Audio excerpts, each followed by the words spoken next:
DD and RG v. Department of Children and Families. Good morning, Your Honors. May it please the Court. I'm Thomas Butler. I represent the father, RG. To my left is Mr. Joyce. He represents the mother in this case. As you know, this is a dependency case. I'd like to focus, recently filed a reply brief, and I'd like to focus on the child hearsay issue. I'd like to reserve 4 minutes and then 1 minute rebuttal, please. We raised a number of issues concerning the admission of the child hearsay. We could go over that. First of all, the answer brief indicates that Dr. Di Tommaso, in his eval, had indicated the child knew the difference between a truth and a lie. However, in the reply brief, we indicated that the law states that a 3-month-old eval is not sufficient, that there's a continuing duty of the court to seek whether the child knows the factors under 90.803 subsection 23 to admit the child hearsay. So we have two major issues here. One, did the competency hearing suffice? We argue no, based on a number of factors. One of them, of course, is that the court didn't ask anything or make any findings, or there was no record as to whether the child had a sense of the obligation the moral obligation to tell the truth, which is a very important factor under the case law that we cited. And also, the child did not state in her own words, it was a 5-year-old child, in her own words, whether she knew the difference between the truth and a lie. Now, the major case that we cited, two of them actually, for the holdings that the court must has a continuing duty to find that the child is competent. One was the Coney case, which is the third DCA, and then also the third DCA cites to the Supreme Court case, Florida Supreme Court case in State versus Ford. Our other argument also, and we could stay on that for a moment if you wish, but if not, I'll jump ahead and also say there were two other reasons that we're arguing that the child hearsay should not have been admitted. One was because the child was unavailable. The child could not answer any of the questions in a competency hearing.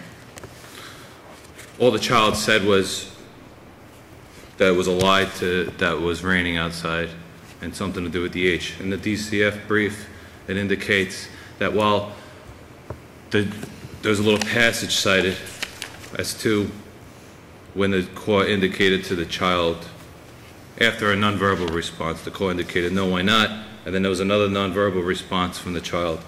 And then the court says, you are not going to get in trouble. That does not suffice for a record. We don't, there's no response there. I cited a criminal case, Corzon versus State, where the prosecutor tried to announce on his own or her own, let the record reflect. Does it make any difference that those are criminal cases and this is otherwise? Not in this case, Your Honor, because I believe, especially for appellate review, the record has to be preserved. And as I indicated in the reply brief, that no one from either the GAL program or from the DCF had asked for the record to reflect, and no one had followed up with the question. Did your side raise the issue that the record did not reflect that one way or the other? No, but I don't think it was outside the burden. Well, that's. I mean, this is preservation up to the hilt. If you had asked that it was necessary that the record reflect so and so, the record may or may not have reflected it. But the thing is, Your Honor, it's mere guesswork at this stage. For DCF is arguing they have the burden here to show that the child actually testified. You have the burden of showing error, reversible error. We did, Your Honor, but in response, DCF stated that the record shows that the child did testify. But we don't. Yes, I'm sorry. We're not supposed to judge, make a decision on the quality of the arguments. We're supposed to make a decision on the quality of the issue as reflected by the record.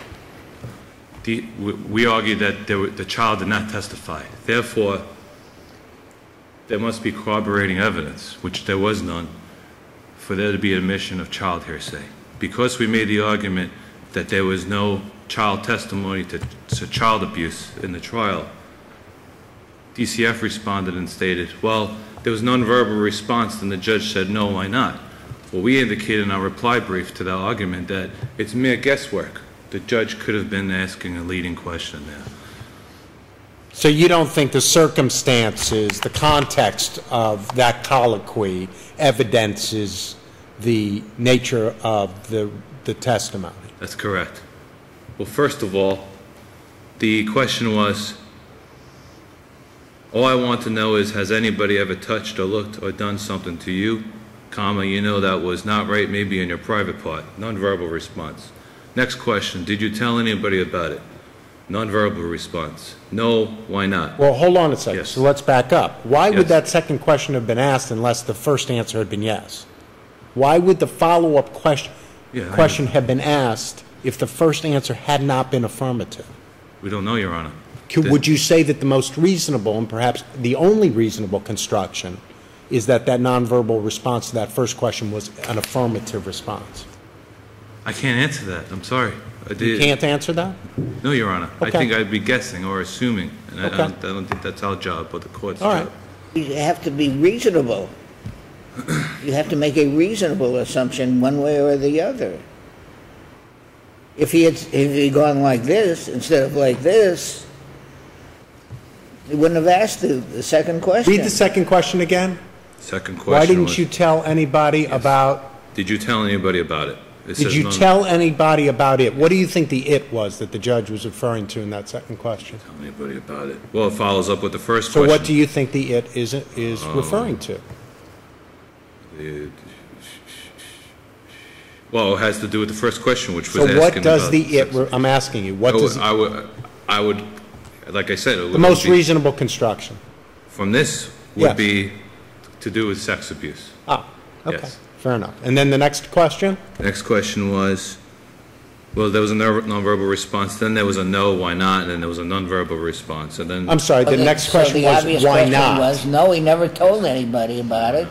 About what? He never told anybody about the sexual abuse. And the next question was, why didn't you?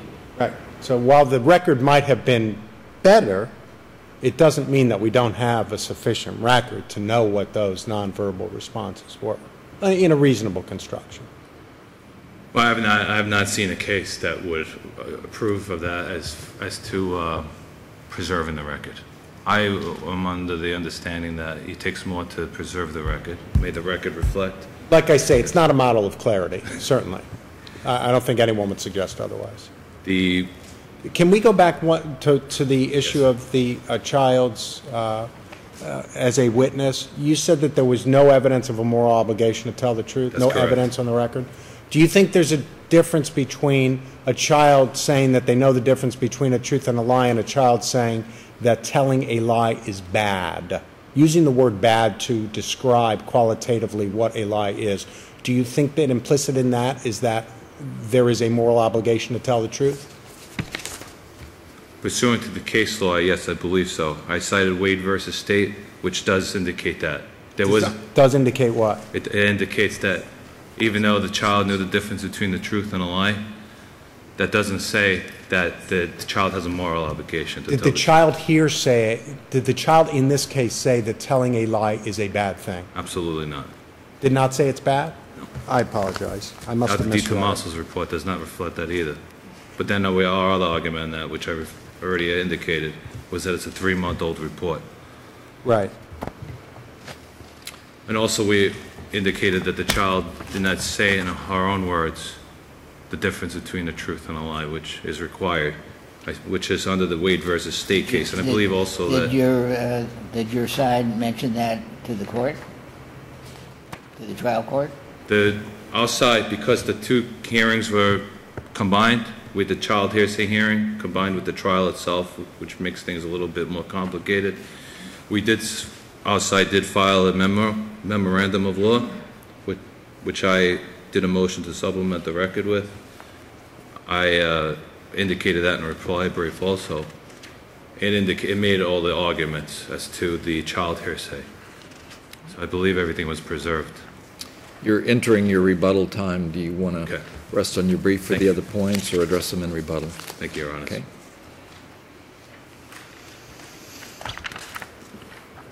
Your Honors, may it please the Court, Richard Joyce, on behalf of the appellant D.D., the mother of the 3 children. I'd like to reserve 1 minute for rebuttal. Also, the mother's brought forth 8 issues of error to this Court, 5 of which address the adjudicatory order, 2 of which address the imputation of income and her child support, and the last one, which is the Court asking the Court to find that she has a constitutional right to counsel. The first issue presented was the lack of specificity in the adjudicatory order. As my brief states, there's conclusory language by the Court in the adjudicatory order. It references neglect and says there was abuse, but it doesn't make any findings under the statute as to what the absolute neglect was. Also, neglect under Section 39.0144 is allowed to be deprived of. And if we're going on a sexual abuse case, then it doesn't seem to fit to ZD, and then it doesn't seem to have a nexus as to the 2 boys who were also. But the statute, we had a case 2 weeks ago, which was, or a couple of weeks ago. The statute doesn't require any nexus when a sibling is involved, does it? Pardon? When there's a sibling involved, it doesn't require a nexus. You still have MF. Does it? Yes, you still have MF, which says that you can't just assume. There has to be an imminent risk of harm. And the failure to protect really here is allowing him to return to the home and contact with the children. No? Okay, but that may be as to ZD, but it's not as to the 2 boys because there was never any showing. The boys were never evaluated. The only evaluation of ZD was Dr. DiTomaso for the competency evaluation. I'm sorry, Ron. I expressed, the last time we had this exact issue, I expressed concern about the fact that that's what the statute seemed to say, is that if there were sexual abuse of a child, that was irreparable harm or whatever as to the child's siblings. And if there was, as to the non-abusive parent, if there was evidence of failure to protect, then the same thing occurs. Is that not the law? Your Honor, I think that MF would control it, the statute, if you're citing it, but I think there also has to be the finding of facts in there, because if we're setting up a nexus test, then the nexus has to show that there's imminent risk of harm to the children rather than just a perfunctory harm. I thought it was defined as risk when there was sexual abuse. Well, then I would say that that alleviates any possibility of addressing a factual standpoint, and it's a total infringement upon a parent's. I thought there was a due process issue as to the constitutionality of the statute, if that's what it said. But in that case, at least nobody said that, except me. And I would agree with you in that sense. Now, the other issue I brought forth is that I think the parent, the mother, had a constitutional right to counsel in the dependency proceeding. It went into the weekend shelter hearing, and the weekend duty judge said, I want to hear from the department first. And then after he said that, he said, well, you're going to get your chance to talk next week. And the department's attorney filled out a shelter hearing order, including, findings in there that weren't even in. Was there any reference, as in our recent case? No, see, that's just it, Your Honor. And I would submit to this court that, when these cases were decided, I think the department, back then, Health and Rehabilitative Services, I think dependency court was more parent-friendly. It has not become, it's become less parent-friendly. Well, I thought this case, in this case in which we held, Judge Shepard wrote the opinion, that the father was absolutely entitled to counsel, and the fact that one of you 2 guys was down the hall was not sufficient to. Right. Yeah, that was my case, GW. Yes. But I'm saying that SB, which states that there's 2 situations where a parent has a constitutional right to counsel in a dependency proceeding, is when there's the possibility of a termination of parental rights and when there's criminal proceedings. Here we have the possibility of a termination of parental rights from the shelter order. In that case, the father was, he was there. He was asking for help, and he wasn't getting any. In fact, it was turned down. And anything like that happened in this case with respect to the mother? Initial hearing, weekend duty.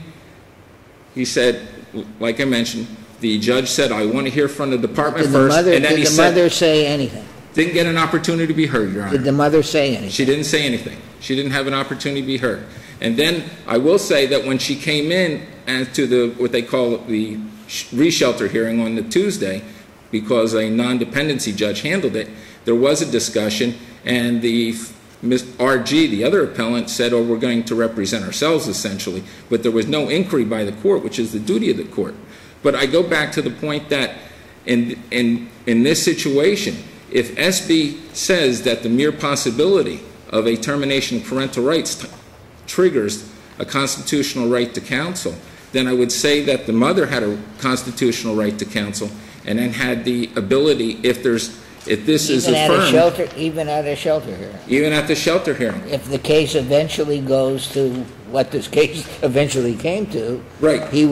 She was constitutionally entitled to an attorney at the shelter hearing. Right, because the shelter hearing order states that if you do not do your case plan task, you may permanently lose your parental rights. And referring to SB and following SB. But this case was not based upon, or was it, on a violation of the case plan? No. It was based on sexual abuse. Right, but it's a forewarning that if you don't do what you're supposed to do, you're going to lose your parental rights. And reading SB says the mere possibility. It's an invasion of a fundamental liberty interest. And following SB, there is that trigger. The order for the arraignment to show up for the arraignment hearing or be defaulted also says that if you don't do your case plan task, you have the possibility of... What was the point you were making about the difference in attitude toward Well, the parents? difference in attitude, what has happened now is if in the recent years, when SB was decided, parent had 12 months to complete a case plan. Now it's down to 9 months to complete a case plan. There's changes there. There's also additions as to other termination of parental rights statutes. Under 39.402 subsection 18, the court is supposed to advise the parents at the shelter hearing that if you don't do your case plan, you could permanently lose maybe I'm parental missing rights. it. Are you suggesting that because they were not provided counsel at the shelter hearing, that taints everything irreversibly that flows from it, regardless of what happens after the fact? Yes, Your Honor. So then that one hearing, in the absence of counsel, renders anything else void. Right. And it also would provide an opportunity if this court affirmed... Even if they had counsel later. Even if they had counsel later. Even if they had counsel immediately after. Well, immediately after at the next hearing? No, they went out right after the shelter hearing and said, we got to go get a lawyer. They go get a lawyer. It doesn't matter. It's irreversibly tainted. In this situation, I would say it is. I would also... In your case, the issue was the propriety of the order, the shelter order, in which he was not represented by counsel. It didn't say that, whatever happens to this guy and this parent and this child thereafter is tainted forever. In GW? Yes. Yes, I understand. And I remember a question, if I remember correctly, you asked me, isn't when the department or the state comes in and removes your child tantamount to an invasion of your fundamental liberty interest? And taking that and going back and looking at, section 39.402, subsection 18, looking at the shelter order. But why? I mean, if we're talking about the validity of the shelter order, we've held that. You're right. Right. But this is not an appeal from that would be like arguing in a criminal case that at a bond hearing, if the judge doesn't follow the rule and appoint counsel, that the criminal conviction that occurs 3 years later must be reversed because he was denied his constitutional right within 24 hours of having counsel appointed at a bond hearing. How is that any different? This is different in the fact that the children are removed. Once the children are removed and placed in state custody, a parent has to work to get those children back. You have to work to give visitation. So you don't think you would have to establish that but for the constitutional deprivation, the outcome of that shelter hearing would have been different?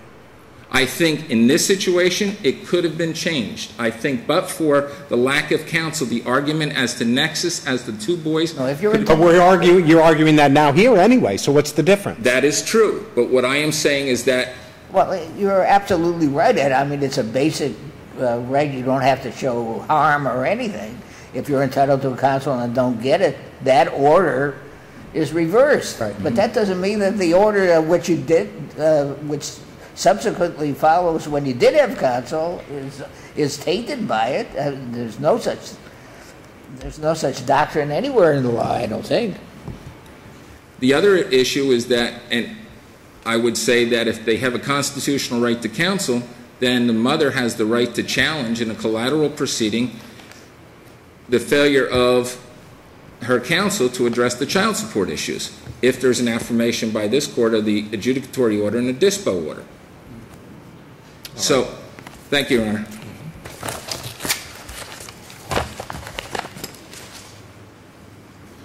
Good morning, Your Honors. Hillary Kambour for the Guardian Ad Litem program. I will be speaking on behalf of Karla Perkins for the Department of Children and Families, and Ilene Herscher on behalf of the father of ZD.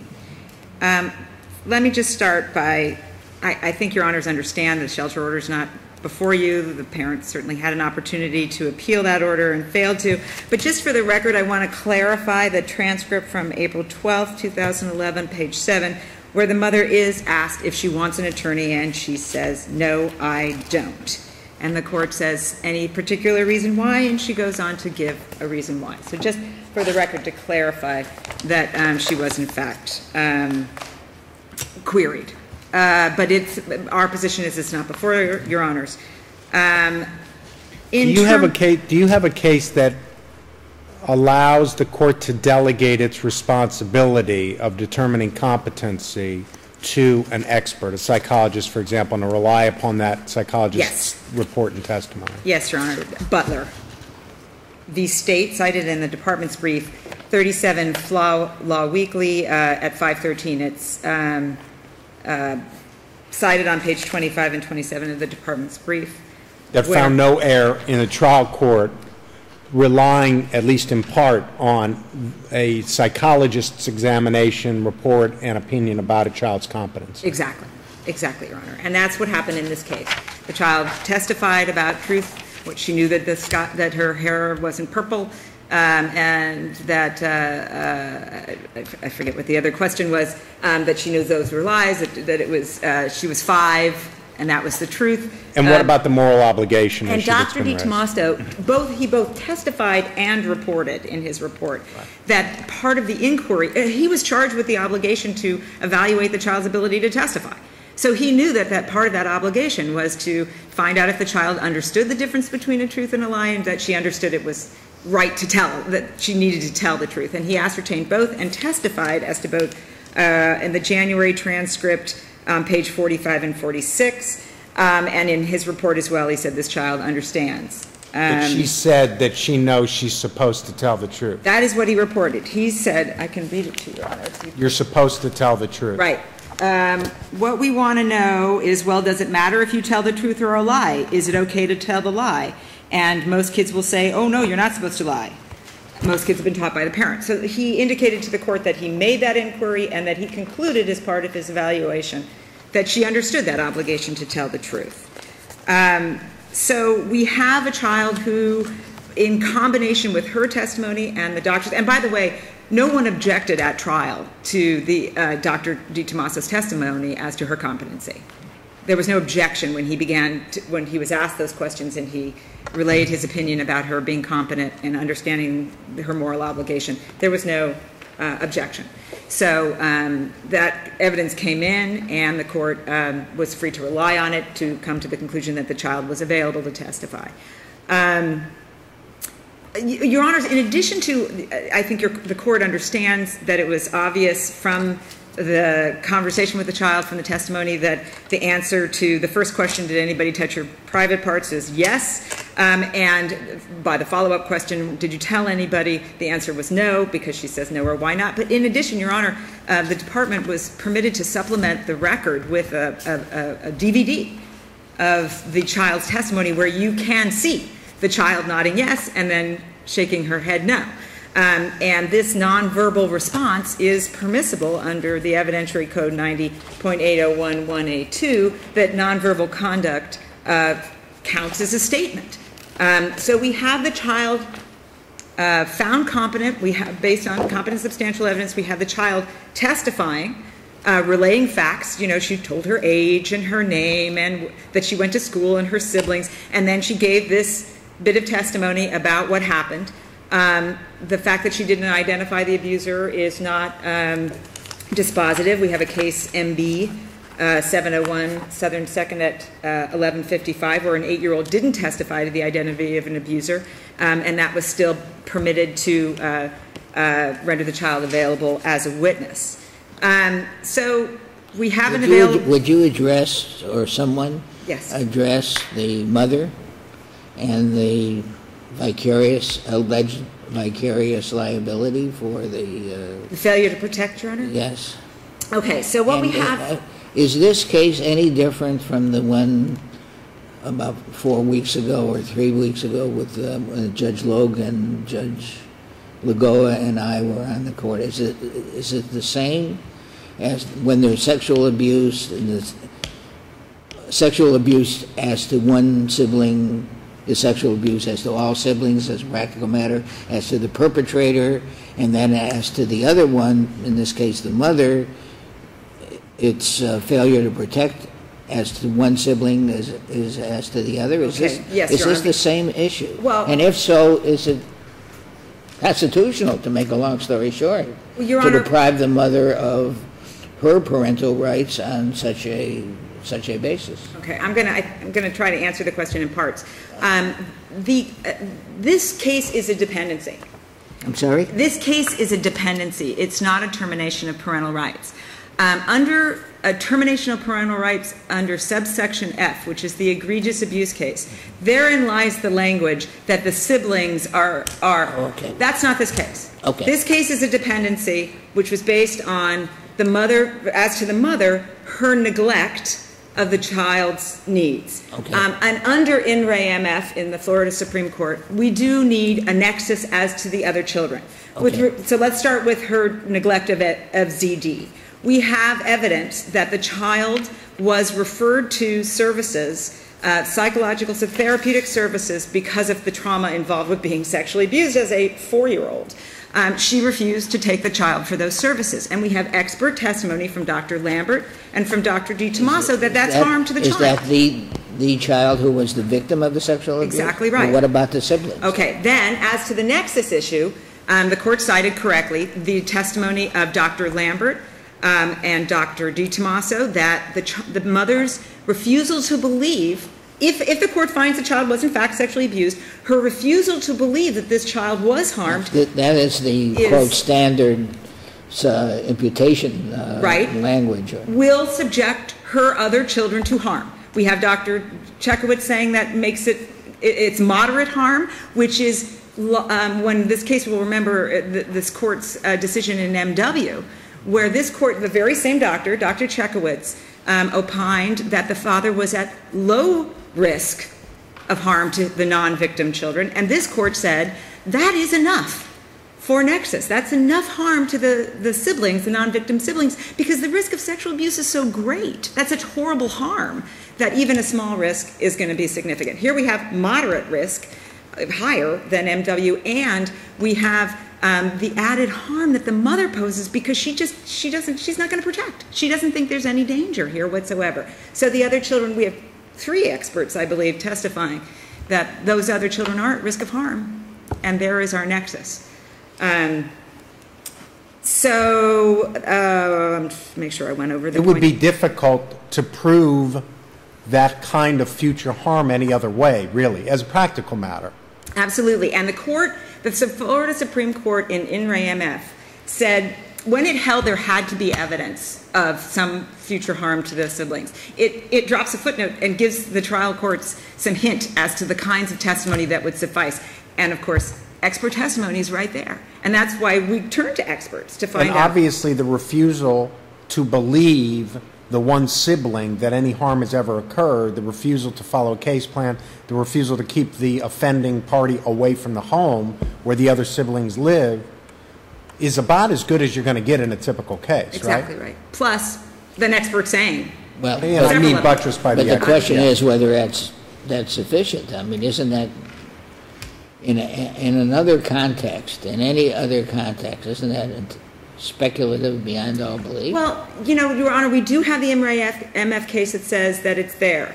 But in addition, we're talking about, for sexual abuse of a child, we're going to, make sure that there's a lot of case law that says we're not going to risk it if there's evidence that the risk is viable, because the harm is so great placing a child in that position. So we have much case law. EKB is the one that jumps to my brain, that says we don't wait. We're not going to put the kids in and see if it happens. That's not how we protect children. If the court has any other questions, we'd ask that the order below be affirmed. Thank you. Rebuttal? 2 or 3 points. Where are the children now? They're in foster homes? No, I don't recall what the record indicates. If it does, the trial transcripts, I do not believe, indicate where the children are.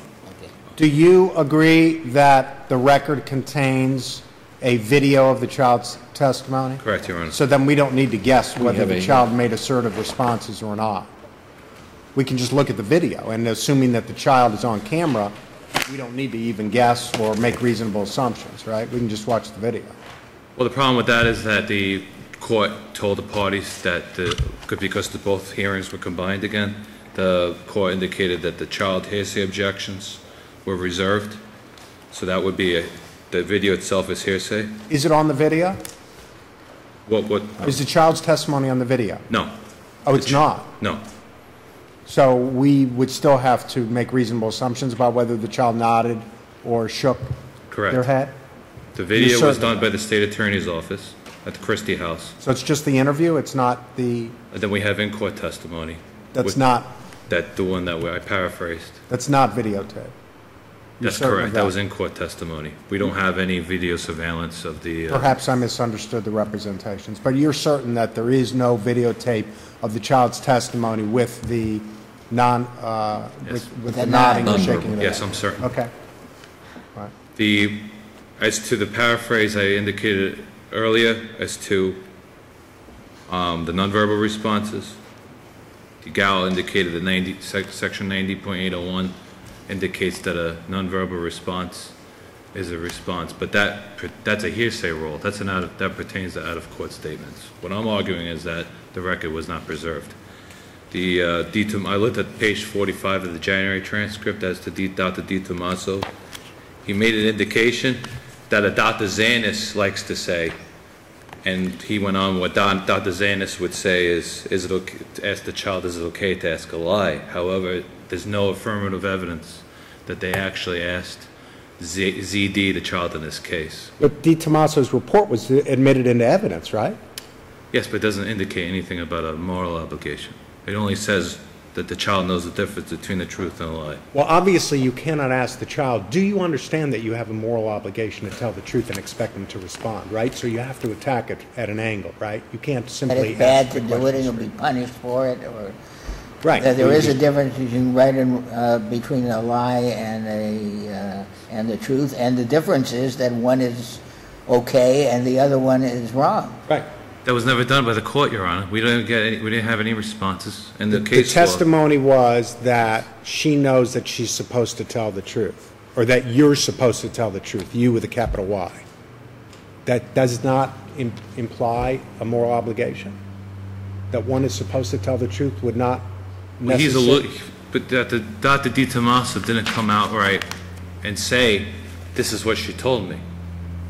He's saying what Dr. Zanis would normally ask a child, which one of the questions is it okay to lie, to make a lie? But Dr. Di Tommaso never testified that this child said it's not okay to lie. We don't have the evidence in this record.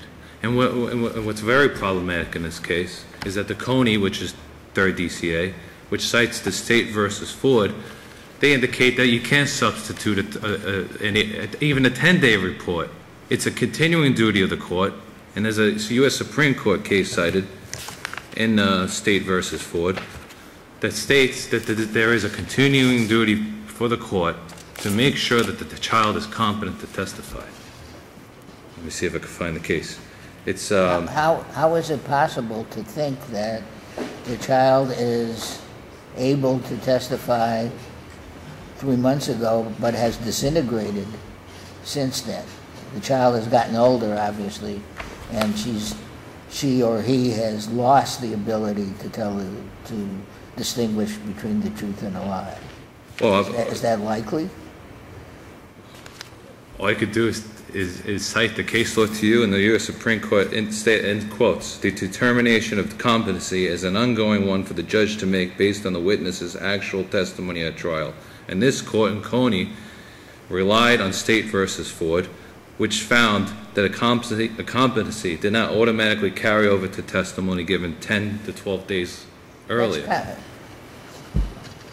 But this is the law I'm citing. Well, that just means that ultimately the judge is the gatekeeper, that it is a foundational requirement, preliminary to any testimony, even if the testimony is given a couple weeks apart. It doesn't mean a judge can't rely upon an expert, a psychologist, for example, who's trained with children, to give that judge some understanding of whether that expert believes that the child is capable, and then make a determination.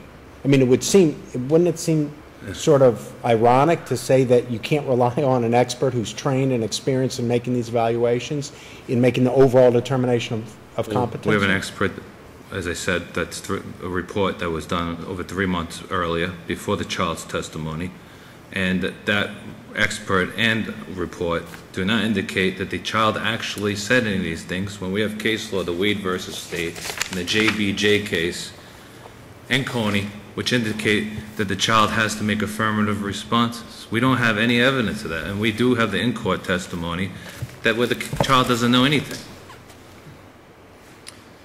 As long as you're here, I want to go back to the other case. As I understand it now, the requirements for termination are less than the requirements for dependency. How can that? The other way around. How can that be? It's the other way around, Your Honor. The requirements for dependency is by preponderance of the evidence, and the requirement for TPR is... I don't mean that.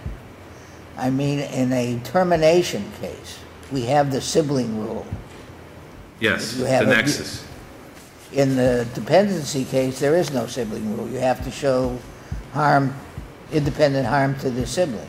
Well, How can that be? Well, my point in this case was, which I haven't indicated, but I'll just say what the argument section says. The final order contains the incorrect standard of proof. I had argued that the court, the final order, erroneously found the children are at substantial risk of being neglected and abused. However, the proper standard under 39.01, subparagraph 15F, states the proper standard of proof is whether a parent is a substantial risk of imminent abuse, abandonment, or neglect of the sibling. Well, we're back to the same thing, that a substantial risk of imminent abuse is if the children are in the same house with the father, and the mother doesn't prevent it, and the father has committed an act of sexual abuse. Isn't that imminent danger of sexual abuse? No, but the court You didn't. can bring your remarks to a conclusion. The court did not make that finding. The court did not make that finding. The court only said substantial risk of being neglected. There's an imminent component that the judge didn't even find. Did you call that to the attention of the court in a motion for rehearing or whatever? I was not the trial I counsel. don't mean you. I don't believe that was done, Your Honor. Okay, Did thank you. anybody do it? I've only done an appeal, Your Honor. I've done an appeal. So. Okay. Thank you. And Mr. Joyce, did that cover your rebuttal, or do you have, you can have another minute? I would just like to state to the court, I apologize, Ms. Kambour was correct. I did say that she didn't. She did say she didn't want counsel. Yeah, okay. Your Honors, we're Thank just you gonna... very much. Thank you. Thank all of you. Thank you all.